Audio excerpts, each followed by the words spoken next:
सुभद्रा योजना पाई जनसेवा केन्द्र में भोर 4टारू राति 9टा पर्यंत लाइन लगाइले लोके। सोर ब्लॉक केशरीपुर पंचायत ग्राम में देखा मिली एभली गोटे दृश्य जे गाँवर विकासिनी जेना निजर 5 वर्षर झील को सांगरे नहीं सकाळ 6टारू सोर कोर्ट छक निकटर थिबा जनसेवा केन्द्र आगरे लाइन लगैथिले मात्र तांको काम न हेबारु से निराश होई फेरिबा सहित असंतोष प्रकाश करथिले। सेहिपरि साजनपुर पंचायत ब्रह्मपुर ग्रामर रीना राणी जेना निजर 2 छुआंक स्कूल बंद करिकी सांगरे नहीं सकाळ 7टारू से लाइन लगैछंती। सुभद्रा योजना पाई लोक माने भोर 4टारू लंबा लाइन लगाइथिबा बेले आमर बायोमेट्रिक करबाकू आसी राति 9टा पर्यंत जहाँकि काम न करिबारु सेमाने निराश होई फेरिथिबा कहिसंती। एभली भाबरे विभिन्न अंचलरू लोक माने गाड़ी भड़ा करिके आसिथिबा बेले राति रे यातायातर सुविधा नथिबारु अनेक असुविधा को सम्मुखीन करथिबा नै प्रकाश करछंती लोके। तबे एकाधिक महिला सांगरे दिव्यांग पिलांको भी सांगरे आनिबा सहित लाइन ने थिबा भी तांको देखिबाकू मिलिछि।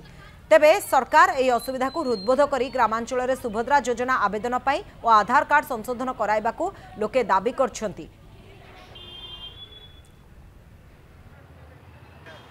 बायोमेट्रिक छुआ आसलु राशन कार्ड आसलु सकाल 6टा राति है 7:30 8टा लिंक माने लिंक आसुनी के नेट स्लो चलची आम छिड़ा हो लाइन रे आ राशन कार्ड जदि न हो छुआ मानकर फिंगरप्रिंट जदि न हो 5 किलो चाउल कटि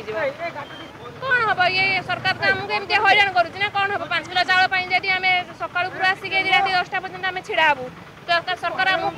कौन सुविधा दौर आमको तो हैरान करसुविधा बायोमेट्रिक नकने छुआर आधार कार्डटा ठीक से अपडेट होना तापर रेशन कार्ड कटिजार कहते रेशन कार्ड कटिज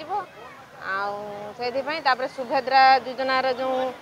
अपडेट हो आधार कार्ड जो जदि कौन भूल भाल रोचे ठीक ठाक करते होटा टी सुविधा करने दरकार लोक मैंने जमी सुरक्षित और श्रृंखलित भाव में असुविधा गुड़ाक सल्व करेंगे कौन